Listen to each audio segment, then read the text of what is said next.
के अंदर जो तकरीबन 113 अरब रुपए का डाका डाला गया, 111 से तकरीबन 113 अरब रुपए तक ये डाका डाला गया।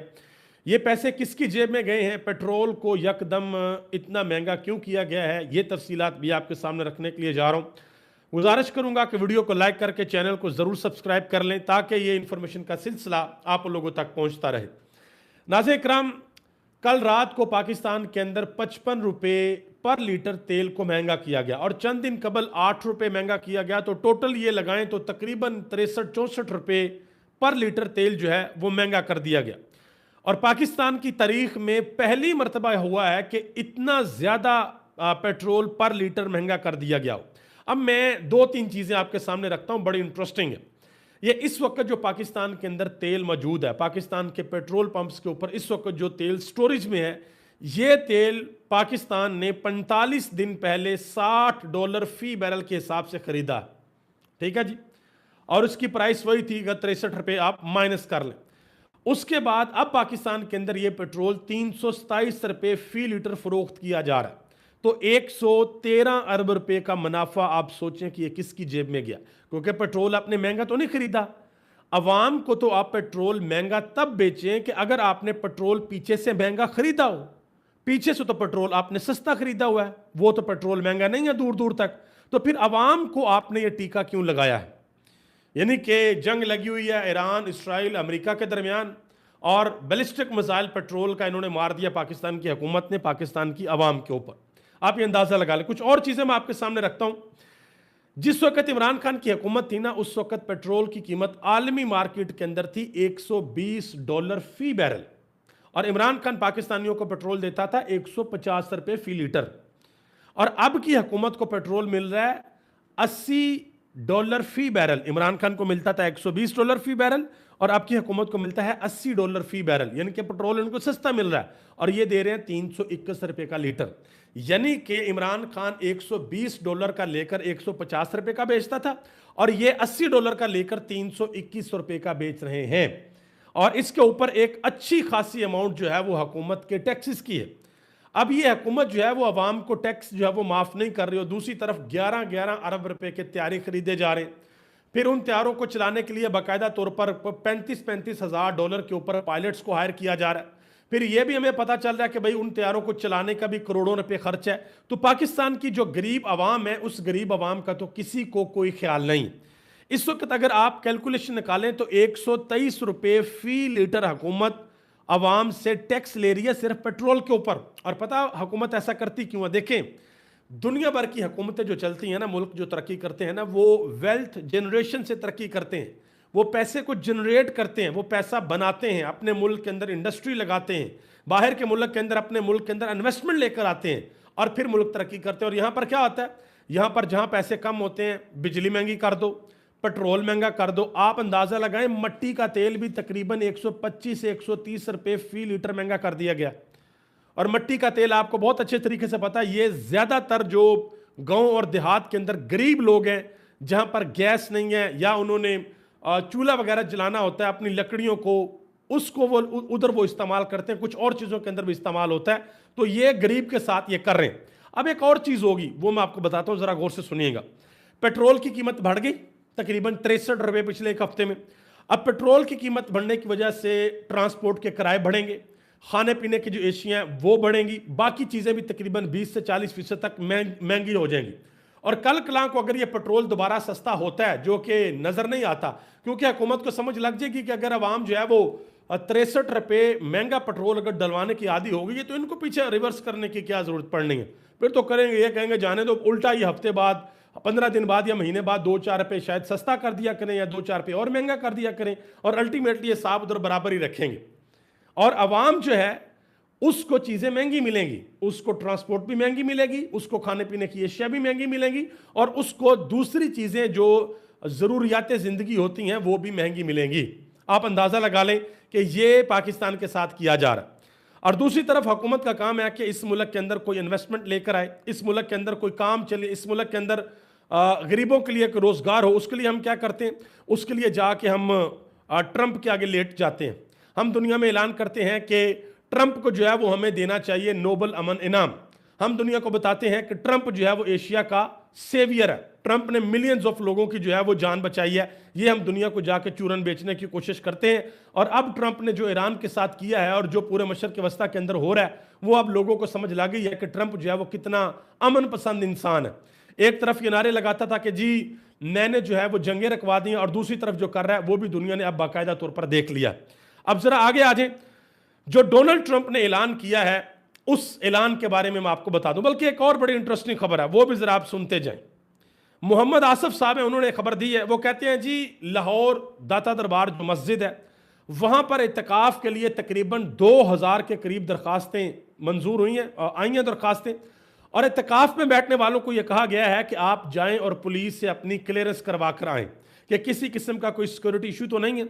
उन्होंने इस चीज़ का इंकशाफ किया है कि पुलिस वाले 10-10 हज़ार रुपये ले रहे हैं एक रिपोर्ट का, कि यानी कि 10 हज़ार रुपये उनसे ले रहे हैं, उनकी क्लियरेंस कर रहे हैं और कह रहे हैं कि जाओ जाके इत्तिकाफ के अंदर बैठो। आप अंदाज़ा लगाएं, रमज़ान के महीने में लोगों ने इत्तिकाफ पे बैठ रहे हैं और पुलिस 10-10 हज़ार रुपया लेके उनको क्लियरेंस सर्टिफिकेट दे रही है, उनकी सिक्योरिटी को क्लियर कर रही है। ये पाकिस्तान के अंदर हो रहा है। और जब कौमों के अंदर इस तरह की चीज़ें हो ना, तो उन कौमों के अंदर नहूसत होती है, कभी भी उन कौमों के अंदर बरकत नहीं आती है। मेरी बात आप याद रखिएगा। अब जरा आगे आ जाए जी, डोनाल्ड ट्रंप की जानब से जो दावा किया गया है वो दावा बड़ा अजीबोगरीब किस्म का, वो दावा मैं आपके सामने रखता हूँ। उसके बाद आपको अंदाज़ा होगा कि डोनाल्ड ट्रंप को भी आप समझेंगे कि यह बंदा भी इस वक्त बाकायदा तौर पर एक जहनी मरीज बन चुका है। ठीक है, अब जरा सुनिएगा डोनाल्ड ट्रंप साहब क्या कहते हैं। डोनाल्ड ट्रंप कहते हैं कि ईरान जो इस वक्त सख्त शिकस्त खा रहा है, यानी कि ईरान शिकस्त खा रहा है, मुकम्मल तौर पर हथियार डाल चुका है और अपने मशरक़ वस्ता के पड़ोसी ममालिक से माफ़ी मांग चुका है। अंदाज़ा लगा, ईरान ने सऊदी अरब को, कुवैत को, कतर को, मुत्तहदा अरब अमारात को, बहरीन को, ओमान को, इन सब को पैगाम भेजा कि आप हमारे भाई हैं, अगर हमारी वजह से आपको कोई तकलीफ पहुंच रही है तो हम आपसे माजरत ख्वाएं, लेकिन हम आपके मुल्क के ऊपर हमले सिर्फ इसलिए कर रहे हैं क्योंकि आपके मुल्क की सरजमीन हमारे खिलाफ इस्तेमाल हो रही है। आपने अमेरिका को अड्डे दिए हुए हैं, उन अड्डों से हमारे मुल्क के ऊपर हमला होता है और हमारी मजबूरी होती है कि हम उन अड्डों को नुकसान पहुंचाएं, हम उन अड्डों को डिसफंक्शनल करें ताकि वहां से हमारे ऊपर हमले ना हो। और डोनाल्ड ट्रंप कह रहा है कि जी ईरान ने मशरक़ वस्ता से माफी मांग ली। आप अंदाजा लगाएं, मतलब कि रोटी को चोची कहती है दुनिया। ठीक है, मजीद आगे क्या कहता है जरा सुनिएगा। मजीद आगे कहते हैं जी ईरान ने वादा किया है कि वो अब मजीद मशरक़ वस्ता के ऊपर हमले नहीं करेगा, और ईरान ने ट्रंप के इस मैसेज के बाद ही हमले कर देंगे। उसकी तफसीलात भी आपको बताता हूं। मजीद ट्रंप साहब कहते हैं कि यह वादा सिर्फ इसलिए किया गया क्योंकि अमेरिका और इसराइल के मुसलसल हमलों ने ईरान पर दबाव डाला। ईरान दरअसल पूरे मशरक़ वस्ता पर कब्जा करना चाहता था। हजारों सालों में पहली बार ईरान हार गया है क्योंकि उसके इर्द गिर्द ममालिक ने ईरान को शिकस्त दे दी है। मजीद कहा जी उन ममालिक ने, ये जो मिडल ईस्ट के ममालिक हैं, सऊदी अरब, मुत्तहदा अरब अमारात, कतर, कुवैत, बहरीन, ये सारे, उन्होंने डोनाल्ड ट्रंप को कहा कि शुक्रिया सदर ट्रंप। तो आगे से सदर ट्रंप ने कहा जी मैं भी आपको वेलकम करता हूं, यानी कि आपका खैर मकदम करता हूं। मजीद ट्रंप साहब फरमाते हैं कि मशरक़ वस्ता के ममालिक ईरान को मशरक़ वस्ता का गुंडा कहते थे, लेकिन अब वो मशरक़ वस्ता का सबसे बड़ा हारा हुआ मुल्क बन चुका है। अब आने वाली कई दहाइयों तक ईरान को हथियार डालने पड़ेंगे, या मुमकिन है कि वो मुकम्मल तौर पर टूट कर ख़त्म हो जाए, और ईरान के लिए बहुत मुश्किल दिन, आज का दिन ईरान के लिए बहुत मुश्किल होगा। ईरान के खराब रवैये की वजह से हम मुकम्मल तबाही और यकीनी शिकस्त के बारे में संजीदगी से गौर कर रहे हैं, और ऐसे इलाकों या ग्रोहों को निशाना बनाने का इम्कान है जहां हमने अभी तक निशाना नहीं बनाया। यह डोनाल्ड ट्रंप ने बयान दिया। और डोनाल्ड ट्रंप ने जब यह बयान दिया तो उसके बाद अरब मीडिया यह रिपोर्ट कर रहा है कि पासदारान इनकलाब की जानब से बाकायदा तौर पर मिडल ईस्ट के ऊपर हमलों का आगाज कर दिया गया है। दुबई, कतर, बहरीन, सऊदी अरब, ये 4 ममालिक जो है इस वक्त बाकायदा तौर पर हाई अलर्ट पे हैं। और ये खबरें भी आई हैं कि ईरान के मिसाइलों ने 1-2 जगह पर जाकर बाकायदा तौर पर हिट भी किया। आप अंदाजा लगा लें कि ट्रंप तो पहले कहता था कि जी मैंने जो है वो रजीम चेंज कर देनी है ईरान के अंदर, मुझे ये ईरानी यहाँ पर ये चाहिए ही नहीं और हुकूमत हो। फिर ट्रंप ने कहा नहीं जी वो जो तुम अपना नया सुप्रीम लीडर बनाना चाहते हो ना, मुझे वो मंजूर नहीं है, मेरी मर्जी का सुप्रीम लीडर होगा। फिर ट्रंप ने कहा जी जो मर्जी सुप्रीम लीडर आप बना लें अपना, बस वो अमेरिका और इसराइल के साथ जरा सही चले, और मैं ईरान के मजहबी लोगों के साथ भी बातचीत करने को तैयार हूं। इस चीज को पर ट्रंप आ गया, और आज ट्रंप साहब कह रहे हैं जी हमने ईरान को शिकस्त दे दी है। अभी तो ईरान ने अपने जो मिर्च मसाले वाले बड़े बड़े खिलौने हैं ना उनके सुपरसोनिक, वो उन्होंने अभी नहीं निकाले। अभी तो सिर्फ वो चल रहे हैं ड्रोन्स के ऊपर और बैलिस्टिक्स के ऊपर। और ईरान को पिछले 30 साल से ये पता था कि हमारे साथ एक ना एक दिन ये होना है, हमारे साथ एक ना एक दिन ये हमारे ऊपर ये जारहियत मुसल्लत कर दी जाएगी। और ईरान आज बाकायदा तौर पर तैयार है और अभी तक तो ईरान डट कर मुकाबला कर रहा है। आने वाले दिनों में मजीद जो सूरत हाल है वो वाज़ेह हो जाएगी। डोनाल्ड ट्रंप ने मजीद ये भी कहा जी ईरान के खिलाफ जंग में मजीद शिद्दत लाई जा सकती है। उन्होंने कहा जी अब हम ईरान को बड़ी ताकत के साथ जवाब देंगे। चलें जी, दें आप ताकत के साथ जवाब और आगे से देखते हैं कि जो ईरान है वो आपको कितनी ताकत के साथ जवाब देता है। ईरानी वजीर खारजा की जानब से एक बड़ी हैरानकुन चीज़ बताई गई है और बड़ी अफसोसनाक है। उन्होंने कहा जी अमेरिका ने कसम जजीरे को निशाना बनाया है, वहाँ पर एक प्लांट है, उसके ऊपर हमला किया गया है। बेसिकली मुत्तहदा अरब अमारात के अंदर भी, मिडल ईस्ट के अंदर भी इनके पास आपको पता है कि पीने का साफ पानी नहीं है। वहाँ पर प्लांट्स होते हैं बड़े बड़े जहाँ से पीने का पानी आता है। तो ईरान के अंदर जो प्लांट है जहाँ से तकरीबन 30 गांव पानी हासिल करते थे, उनको पानी की सप्लाई जाती थी, तो वहाँ पर अमेरिका ने किया हमला। अब ज़रा आप अंदाज़ा लगाएं, उन्होंने वाज़ह तौर पर कह दिया जी ये एक ख़तरनाक कदम है जिसके नताइज होंगे। पहले अमेरिका ने की है, हमने नहीं की। अब ज़रा गौर से इस नुक्ते को आप समझिएगा, गौर से आपने समझना है। मुत्तहदा अरब अमारात, सऊदी अरब, कतर, कुवैत, बहरीन, इन मुल्कों के अड्डों को इस्तेमाल करके अमेरिका हमला करता है ईरान के अंदर और उनके पानी वाले प्लांट को तबाह करता है।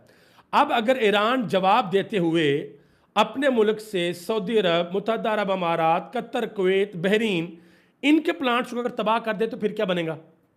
फिर ये किस तरफ जाएंगे? तो अल्टीमेटली वो जो आलमी मीडिया के अंदर चीज़ें रिपोर्ट हो रही हैं ना कि इसराइल का सबसे बड़ा मंसूबा ये है कि एक फुल स्केल वॉर ईरान और दूसरे इस्लामी मालिक के दरमियान शुरू हो जाए। अमेरिका और ईरान अब इसी तरफ जा रहे हैं क्योंकि अमेरिका और ईरान को अब ये समझ चल चुकी है कि भाई हम डायरेक्टली ईरान के साथ नहीं लड़ सकते। तो वो क्या करना चाहते हैं, वो ईरान को हर तरफ अंगेज करना चाहते हैं कि ईरान हर तरफ अंगेज हो। इस हवाले से इस हवाले से एक और खबर है, वो जरा सुन लें, ये भी बड़ी इंपॉर्टेंट खबर है। पाकिस्तान के army chief, field marshal, chief defence forces general Asim Munir गए हैं सऊदी अरब और उन्होंने जाकर सऊदी अरब के जो वजीर दिफा हैं शहजादा खालिद बिन सलमान, उनके साथ किया मुलाकात के बाद शहजादा खालिद बिन सलमान ने किया एक ट्वीट। वो ट्वीट ज़रा आप गौर से सुन लें, फिर मैं आपको बताता हूँ कि गेम किस तरफ जा रही है। खालिद बिन सलमान कहते हैं जी पाकिस्तान के चीफ ऑफ आर्मी स्टाफ और chief defence of forces field marshal Asim Munir से मुलाकात हुई। हमने ममलकत सऊदी अरब पर ईरानी हमलों और अपने मुश्तरका स्ट्रेटेजिक दिफाई माहदे के फ्रेमवर्क के तहत उन्हें रोकने के लिए ज़रूरी इक़दाम पर तबादला ख्याल किया। हमने इस बात पर जोर दिया कि इस तरह की कार्रवाइयाँ इलाकाई सलामती और इस्तेहकाम को नुकसान पहुँचाती हैं और इस उम्मीद का इजहार किया कि ईरानी फरीक दानिशमंदी का मुजाहरा करेगा और किसी भी गलत अंदाजे से गरेज करेगा। सबसे पहली बात तो इसमें आप ये निकाल सकते हैं कि पाकिस्तान ईरान के साथ खड़ा नहीं हुआ, जाकर पाकिस्तान अमेरिका के इत्तेहादियों के साथ खड़ा हो गया। पाकिस्तान की स्टेट खड़ी हो गई है क्योंकि हमने अभी तक, हमारे वज़ीर आज़म ने या किसी और हमारे हुकूमती शख्स ने अभी तक अमेरिका या इसराइल का नाम लेकर उनकी मजम्मत नहीं की। बहरहाल सऊदी अरब के पास हम चले गए हैं। अब थोड़ी देर के लिए सोचें कि क्या सऊदी अरब ईरान के ऊपर अगर हमला कर देगा और उसमें पाकिस्तान भी शामिल होगा तो फिर हालात वाक़यात किस तरफ जाएंगे? क्या पाकिस्तान को भी इस जंग का हिस्सा बनाने की कोशिश हो रही है? क्या अमेरिका ये भी चाहता है कि भाई जिस तरीके से सऊदी अरब और उधर से हमले हो रहे हैं ईरान के ऊपर, पाकिस्तान भी आ जाए? क्योंकि ऑलरेडी पाकिस्तान की लड़ाई जो अफगानिस्तान के साथ लगी हुई है, वहाँ पर हम बाकायदा तौर पर बमबारी कर रहे हैं। तो ये एक हालात वाक़यात जो है ये बड़ी ख़तरनाक सिचुएशन की तरफ जा रहे हैं। मज़ीद आगे आ जाए, अल जज़ीरा के अंदर एक दिफाई माहर है, उन्होंने एक बड़ी इंपॉर्टेंट चीज़ लिखी है। उन्होंने कहा जी पाकिस्तान जो है ये पूरी कोशिश कर रहा है अपने नंबर टांगने की और ये सऊदीया को जाकर ये बताने की कोशिश कर रहा है कि भाई मतलब कि हम आपके साथ खड़े हैं। उन्होंने कहा जो दिफाई माहर थे, उन्होंने कहा जी पाकिस्तान से बहुत बड़ी मिसकैलकुलेशन हो गई है। जिस वक्त पाकिस्तान ने सऊदी अरब के साथ डिफेंस डील की थी उस वक्त इनको ये अंदाज़ा नहीं था कि भाई कल कलां को अगर ईरान के ऊपर हमला हुआ तो सऊदी अरब के साथ कशीदगी हो सकती है, तो फिर जो है वो इस तरह के देखें, आपकी आवाम तो सवाल ही पैदा नहीं होता कि आपके साथ खड़ी हो कि आप ईरान के ऊपर हमला करें। ये सवाल ही पैदा नहीं होता। अवाम तो अफगानिस्तान के मामले पे तकसीम हुई पड़ी है, उधर आपके साथ नहीं खड़ी, तो ईरान के मामले पे कैसे खड़ी होगी? तो ये पाकिस्तान की हुकूमत को सोच समझ कर इसके ऊपर जो है वो कदम उठाना चाहिए। मजीद आगे आ जाए, मुत्तहदा अरब अमारात के जो सदर हैं शेख मोहम्मद बिन जैद अल नहान, उन्होंने कहा जी उनकी हुकूमत खुद को अमारात में रहने वाले हर शख्स के तहफ़्फ़ुज़ का जिम्मेदार समझती है। अमारात के दुश्मनों के लिए उनका पैगाम है कि वो अमारात को डरने या दबाने में कामयाब नहीं होंगे। अमारात का कोई दुश्मन नहीं है जी। ईरान वाले तो बिल्कुल भी अमारात के दुश्मन नहीं है। ईरान वाले सिर्फ अमेरिका और इसराइल के दुश्मन हैं, और अमेरिका और इसराइल के जहाँ जहाँ पर अड्डे हैं ईरान ने वहाँ पर हमले करने हैं, पहले भी करता है, मजीद ईरान करेगा। और ये बात दुबई के हुक्मरान जितनी जल्दी समझ लेंगे उतनी बात अच्छी है। ईरानी फौज के जो तर्जमान हैं उन्होंने बाकायदा तौर पर ऐलान किया जी गुज़िश्ता 24 घंटों में हमने अमेरिका के 220 फौजियों को टारगेट किया है। उनमें से कुछ मारे भी गए हैं और उनमें से कुछ जख्मी भी हैं। ये ईरानी फौज ने बाकायदा तौर पर ऐलान कर दिया है।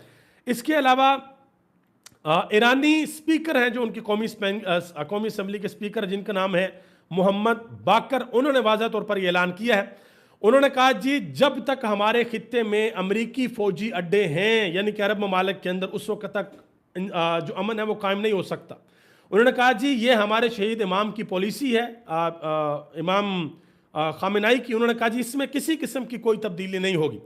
अगर इस पॉलिसी में किसी किस्म की कोई तब्दीली नहीं होगी तो इसका मतलब है कि फिर मुत्तहदा अरब अमारात, कतर, बहरीन, कुवैत ये फिर जो है वो मज़ीद आप कह लें कि सरप्राइजेस के लिए तैयार हो जाएं।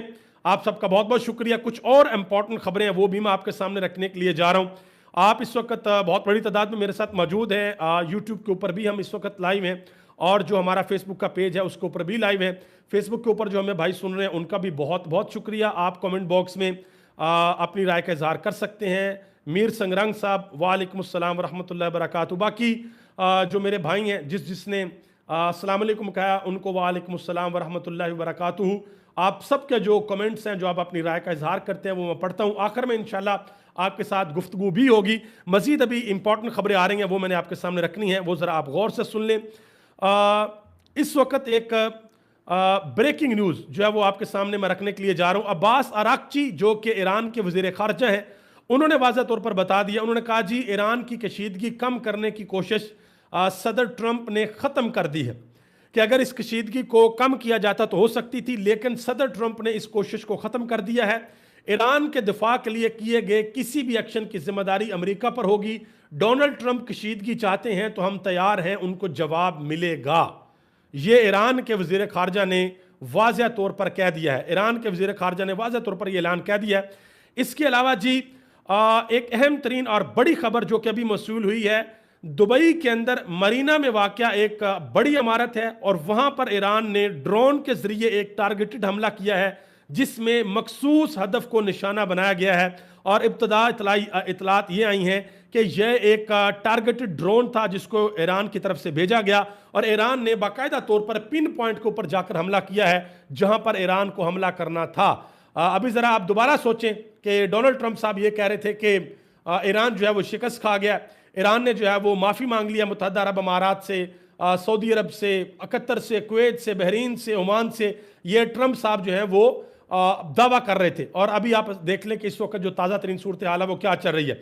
अमेरिकी सदर डोनाल्ड ट्रंप ने एक और बयान भी दिया और मेरा ख्याल है कि यह बयान बिल्कुल ऐसे है कि जैसे कोई फ़िरौनी लहजे में बात कर रहा हूँ। उन्होंने कहा जी जैसे मैंने ईरान के लीडर खामनाई को शहीद किया है, उन्होंने कहा जी ऐसे ही जनूबी अमेरिका के ममालिक को हम उनके साथ भी ऐसा ही करेंगे अगर वो हमारी बात नहीं मानेंगे। ये डोनाल्ड ट्रंप ने कहा। ताकत जो है वो हमेशा अल्लाह रब्बुल आलमीन के पास होती है, किसी को फ़िरौन बनने की कोशिश नहीं करनी चाहिए। बड़े बड़े लोग आए और बड़े बड़े चले गए और आज वो माफ़िया मांगते फिरते हैं। खुद अमेरिकी आज तक माफ़िया मांगते हैं कि हमने इराक के अंदर जाकर बड़ा गलत किया। तो अब जो डोनाल्ड ट्रंप कर रहे हैं, मेरा ख्याल है कि अगले 50-100 साल अमेरिकन कौम पूरी दुनिया से माफ़िया मांगती फिरेगी कि हमारा एक सदर ट्रंप आया था, उसने ये काम किए थे, उसकी ये पॉलिसीज़ थी और हम जो है वो उन पॉलिसीज़ के ऊपर शर्मिंदा हैं जो डोनाल्ड ट्रंप ने पूरी दुनिया के साथ किया। अब ज़रा आगे आ जाए।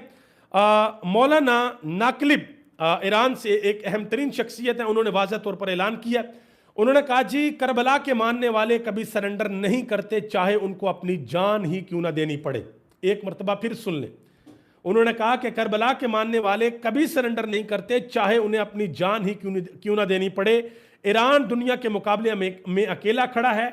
हम ट्रंप से बात नहीं करना चाहते। उसने कहा था कि सुप्रीम लीडर की मौत के बाद लोग सब कुछ अपने कब्जे में ले लें। उन्होंने कहा कि क्या कोई ऐसा करने के लिए निकला, और यही असेसमेंट थी अमेरिका की।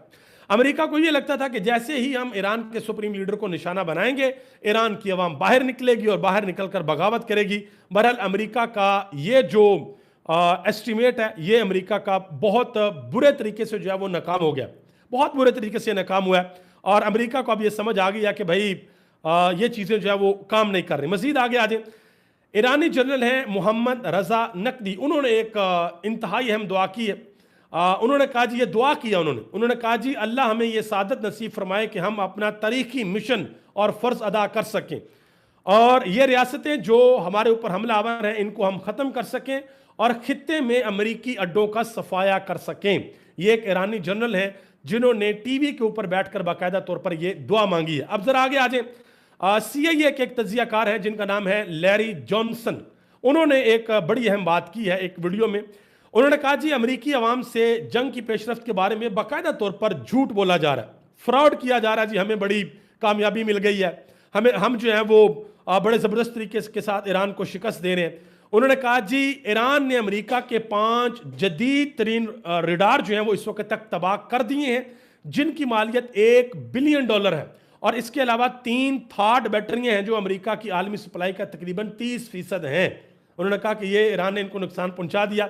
मजीद उन्होंने कहा कि एक हफ्ते में रडार सिस्टम के अंदर तकरीबन $4 बिलियन का नुकसान हुआ है। बहरीन में अमरीकी बहरी फैसिलिटी बुनियादी तौर पर ख़त्म हो चुकी है।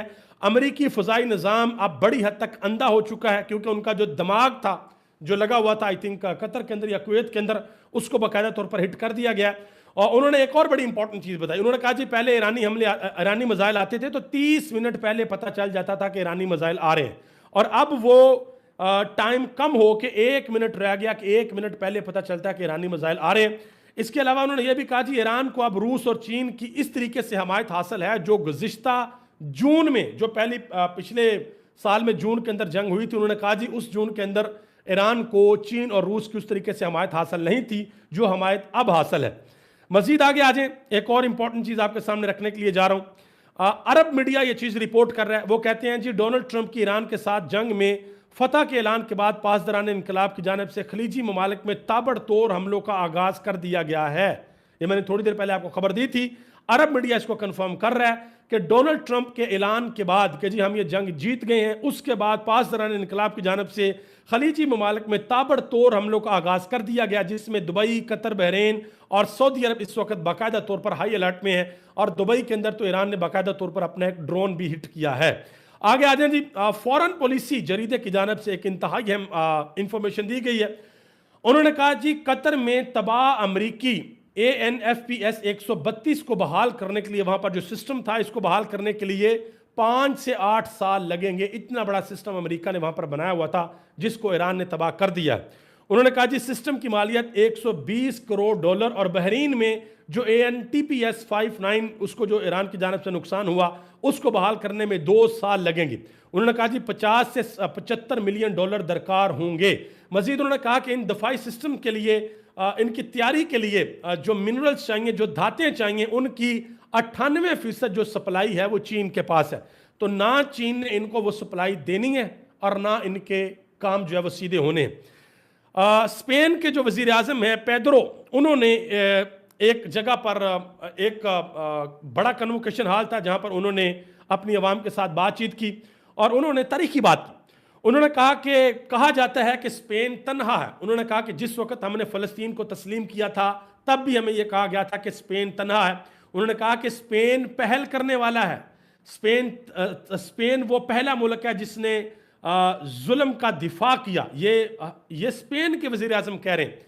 और बड़े बड़े इस्लामी ममालिक के जो वज़ीर आज़म हैं वो इस वक्त बाकायदा तौर पर, अगर मैं गलत नहीं हूँ, अगर आपको मेरी बात बुरी ना लगे, तो वो इस वक्त अमली तौर पर जो है वो अमेरिका के लेले बने हुए हैं। मतलब उनको डर है कि भाई अमेरिका जो है ना वो हमसे नाराज ना हो जाए। आगे आ जाए जी, एक और अहम तरीन खबर आपके सामने रख दूं। इराक के दारुल हुकूमत बगदाद में अमेरिकी सफारत खाने के करीब धमाके और शमाली शहर अरबल में एक होटल में धमाके की इतलात इस वक्त मौसूल हो रही हैं और उस जगह पर अमेरिकी फौजी मौजूद थे और इब्तदाई इत्तलात के मुताबिक दोनों मकामात के ऊपर शदीद धमाके हुए हैं। ये अब से थोड़ी देर पहले की खबर है जो मैं आपको दे रहा हूँ। मगरबी मीडिया ये दावा कर रहा कि ईरान के खिलाफ ज़मीनी कार्रवाई भी रजीम चेंज की, ये अगर अगर अमेरिका ये चाहता कि हम जाएं और हम ईरान के अंदर ज़मीनी कार्रवाई करें, तो मगरबी मीडिया ये रिपोर्ट कर रहा है कि अगर ये वहाँ पर जाएं और जाकर अपने फौजी उतार दें तो फिर भी ये वहाँ पर रजीम चेंज नहीं कर सकेंगे। अमेरिका वहाँ पर रजीम चेंज करने में कामयाब नहीं हो सकेगा। ये बाकायदा तौर पर जो मगरबी मीडिया है वो इस वक्त रिपोर्ट कर रहा है। नाज़रीन इकराम, इसके अलावा एक और चीज़ आपके सामने में रखता चलूँ। अल जज़ीरा के मुताबिक ईरान की सख्त वार्निंग के बाद यूरोपियन लीडर ने जंग में शमूलियत का फैसला वापस लिया है। ये अल जज़ीरा ने बताया कुछ यूरोपीय ममालिक हैं जिन्होंने कहा जी हम इस जंग का हिस्सा बनेंगे, अमेरिका की मदद करेंगे, तो उन्होंने बाकायदा तौर पर अपना फैसला वापस ले लिया, क्योंकि इस वक्त पूरी दुनिया के ऊपर ईरान के जो ड्रोन्स हैं उनकी हैबत बैठ चुकी है। ईरान के ड्रोन्स और ईरान के जो मिसाइल हैं उनका हल इनके पास इस वक्त मौजूद नहीं है और इनको बिल्कुल समझ नहीं आ रही कि हम इस वक्त क्या करें। आप सबका बहुत बहुत शुक्रिया, आप लोग बड़ी तादाद में इस वक्त हमारे साथ मौजूद हैं यूट्यूब के ऊपर भी और फेसबुक के ऊपर भी। फेसबुक के ऊपर आज हम पहली दफ़ा लाइव गए हैं, पहले वहाँ पर लाइव नहीं जाते थे और तो वहाँ पर भी हमारी ऑडियंस बहुत बड़ी तादाद में है, तो इसलिए हमने ज़रूरी समझा कि वहाँ पर भी हम लाइव जाएँ। बहरहाल मेरी आप सबसे ये गुजारिश है, चाहे आप हमारे फेसबुक के पेज के ऊपर हैं, PNP न्यूज़ के ऊपर, मेरा जो अपना पर्सनल पेज है अयाज अहमद उसके ऊपर, या आप हमारे यूट्यूब चैनल के ऊपर PNP न्यूज़ के ऊपर है, जहाँ कहीं भी आप हैं, आप वीडियो को लाइक ज़रूर किया करें और चैनल को सब्सक्राइब ज़रूर किया करें ताकि जो इन्फॉर्मेशन है ये बर वक्त आप लोगों तक पहुँचती रहे। आप सब लोगों का बहुत बहुत शुक्रिया। इस वक्त एक और अहम तरीन खबर है वो मैं आपके सामने रखने के लिए जा रहा हूँ। अरब मीडिया ये ऐलान कर रहा है कि डोनाल्ड ट्रंप ने जो स्टेटमेंट दी है, ये स्टेटमेंट देकर डोनाल्ड ट्रंप ने बहुत बड़ी गलती की है और इस गलती के बाद ईरान की जानिब से बाकायदा तौर पर ये जो मशरक़ वस्ता के ममालिक हैं इनके ऊपर हमलों का आगाज़ कर दिया गया है। और अब देखें, ये डोनाल्ड ट्रंप इस वक्त बाकायदा तौर पर एक आप समझ लें कि जहनी मरीज बन चुका है। डोनाल्ड ट्रंप का बिल्कुल समझ नहीं आ रही कि मैंने ईरान को किस तरीके से हैंडल करना है। वो जो भी उन्होंने अंदाजे लगाए थे वो अंदाजे उनके टक्के टोकरी हो गए, ज़मीन बोस हो गए उनके सारे के सारे अंदाजे। और वो अब वो कहते हैं ना, वो जिस तरीके से हमारे देहातों के अंदर ना ये लफ्ज़ यूज़ किया जाता है कि भाई वो ये हल्काया हुआ है, यानी कि कुछ समझ नहीं आ रही, कोई अकल मौत नहीं है कि मैंने क्या करना क्या नहीं करना, और बस वो अपनी एक उसमें आप कह लें कि दिमाग के अंदर कोई सिस्टम बनाया हुआ है और उसके तहत वो बंदा चल रहा है, लेकिन हकीकी तौर पे ज़मीनी इस वक्त हक़ाइक़ क्या है उसको वो बिल्कुल भी नहीं देख रहा। आप सबका बहुत बहुत शुक्रिया। मेरे भाई सरदार हमज़ा साहब, आपका बहुत शुक्रिया आपकी पार्टिसिपेशन का। सलमान अली भाई कह रहे हैं ईरान जिंदाबाद, आपका शुक्रिया। गुलाम शबीर, आपका शुक्रिया मेरे भाई। अरसलान भाई, आपका शुक्रिया। और अरसलान भाई कह रहे हैं जी आज बहरीन में 3 गोले मारे हैं ईरान ने पाकिस्तानी टाइम 8 बजे के करीब। जी बिल्कुल ठीक बात है, बहरीन के ऊपर बाकायदा तौर पर अटैक हुआ है। अरसलान भाई कहते हैं अस्सलाम वालेकुम। वालेकुम सलाम, कह रहे हैं जी मैं बहरीन से हूँ। बहुत शुक्रिया अरसलान भाई। आप सबसे मेरी गुजारिश है कि आप कमेंट बॉक्स में ये ज़रूर बताया करें, जब भी आप कमेंट करते हैं तो अपना नाम और ये ज़रूर बताया करें कि मैं कहाँ से हूँ, ताकि हमें पता चले कि आप लोग हमसे किस किस जगह से कनेक्ट हैं। और फिर जो भी आपने कोई बात करनी होती है, कोई पैगाम देना होता है, कोई सवाल पूछना होता है, तो फिर आप वो पूछा करें। सदाम हुसैन साहब, आप सबका बहुत बहुत शुक्रिया। कहते हैं जी any reaction of Pakistani government Maulana Fazal Rehman and Punjab government. क्या कह सकते हैं भाई, ज़ीरो रिएक्शन। पाकिस्तान के सारे मुल्ले मलवाने जो कई दहाइयों तक जो है वो, मैं जहाँ पर कोई लफ्ज़ यूज़ करूँगा तो आप लोग मुझसे नाराज़ होंगे कि यास भाई आप क्या बात कर रहे हैं। बहरहाल इन लोगों ने बेचा या दीन को, जो इनको चाहिए था कि ये कौम को कुछ सबक पढ़ाते, गैरत का, हिम्मत का, जुर्रत का, वो सबक इन्होंने कौम को नहीं पढ़ाया। ठीक है जी। ये एक भाई हैं सलीम खान, कहते हैं जी आपकी बात करने की रफ्तार बहुत कम है। भाई मैं तो बड़ी कोशिश करता हूँ कि आहिस्ता ना बोलूँ, तेज़ बोलूँ। शायद मे भी हो सकता है कि आपकी तरफ इंटरनेट का इशू हो, इंटरनेट के इशू की वजह से भी समटाइम आवाज़ जो है वो या तो आहिस्ता आहिस्ता जाती है या वो स्लो जाती है। तो वंस ये एक दफ़ा कंप्लीट हो जाए तो उसके बाद अगर आप ये सुन लिया करें तो आपको फिर इसकी बिल्कुल ठीक आवाज़ आएगी। उसके अलावा बाकी जो हमारे भाई हैं जी, मुस्तफ़ा, आपका बहुत बहुत शुक्रिया मेरे भाई। इमरान मिनहाज साहब, बहुत शुक्रिया मेरे भाई, आपका बहुत बहुत शुक्रिया। इसके अलावा अली ख़ान बलोच हैं, अस्सलाम वालेकुम अस्सलाम अली भाई। असमारा मेरी बहन है, बहुत शुक्रिया मेरी बहन, थैंक यू सो मच। और सुहेल जमील कह रहे हैं जी अस्सलाम वालेकुम, वालेकुम अस्सलाम वरहमतुल्लाहि वबरकातुहू। और एक और भाई हैं बदियुज़्ज़मान, बहुत शुक्रिया, बहुत शुक्रिया। मरवत, लक्की मरवत से हैं या आपका नाम मरवत है ये बताइएगा, आपका बहुत बहुत शुक्रिया। और इसके अलावा और मेरे भाई हैं तलहा अज़हर, कहते हैं जी बहुत बहुत शुक्रिया। तलहा अज़हर साहब पूछ रहे हैं कि जी इमरान खान की क्या अपडेट है, इमरान खान के केसेस के बारे में। इमरान खान के केसेस के बारे में अपडेट मैंने पिछली लाइव के अंदर भी आपको बताई थी, दोबारा अर्ज कर देता हूँ आपके सामने। इमरान खान के केसेस के हवाले से तहरीक इंसाफ के वकला, इमरान खान की फैमिली, तहरीक इंसाफ की जो पॉलिटिकल क़यादत है, ये पूरी कोशिश कर रही है कि किसी न किसी तरीके से इमरान खान को हॉस्पिटल शिफ्ट किया जाए, लेकिन हुकूमत जो है वो इस वक्त तक बिल्कुल भी उसके ऊपर राज़ी नज़र नहीं आती। एक और हमारे भाई हैं जी सलमान अली, कहते हैं अयाज भाई मैं रावलपिंडी से हूँ और मैं सब भी लोग देखता हूँ, आपका बहुत बहुत शुक्रिया, आप लोगों की सपोर्ट की वजह से ही हमें हौसला मिलता है। फ़रूक जट साहब कह रहे हैं अस्सलाम वालेकुम, वालेकुम अस्सलाम फ़रूक भाई। मनव्वर जान कहते हैं जी बहुत शुक्रिया मनव्वर भाई आपका, thank you so much. Qasim Ali बहुत शुक्रिया मेरे भाई गुजरात से, बहुत शुक्रिया। हुसैन ज़मीर साहब कहते हैं जी ईरान जिंदाबाद, बहुत शुक्रिया मेरे भाई। राना मंसूर साहब मुल्तान से हैं, बहुत शुक्रिया राना भाई। बिलाल हुसैन साहब अस्सलाम वालेकुम, सऊदी अरब का फ्लैग आपने लगाया तो होपफुली आप सऊदी अरब से, आपका शुक्रिया बिलाल हुसैन। और इसके अलावा जोकर गेमिंग किसी का नाम है, उन्होंने कहा हाय, आपका शुक्रिया मेरे भाई। एक और भाई कहते हैं जी मेरा नाम सईद है, मैं लाहौर से हूँ, अस्सलाम वालेकुम, वालेकुम अस्सलाम सईद भाई, बहुत शुक्रिया आपका। मलिक वकार साहब वालेकुम अस्सलाम। असमारा असमारा नाम है मेरी बहन का, आई थिंक, यस, वालेकुम अस्सलाम, बहुत शुक्रिया मेरी बहन आपका। कोयटा से एक भाई हैं, उनका बहुत बहुत शुक्रिया। तो ये अभी तक की जो ताज़ा तरीन सूरत हाल थी मैंने आप तक पहुंचा दी। अभी पाकिस्तान के अंदर रात 12:35 हो चुके हैं, तो इंशाल्लाह मैं पूरी कोशिश करूंगा कि फजर की नमाज से पहले एक और लाइव सेशन मैं आपके साथ करूं और उस वक्त तक जो भी अपडेट्स आई होंगी, क्योंकि टाइम का बड़ा फ़र्क है, बिल्कुल 24 घंटे ऑपोजिट है पाकिस्तान और अमेरिका। वहाँ पर अब दिन चढ़ा हुआ है तो सारा दिन उनकी एक्टिविटीज़ होती हैं, तो जब हमारा दिन होगा तो उनकी शाम हो रही होगी, तो वो सारी की सारी जो इन्फॉर्मेशन आएगी इंशाल्लाह मैं आप लोगों तक पहुंचाऊंगा।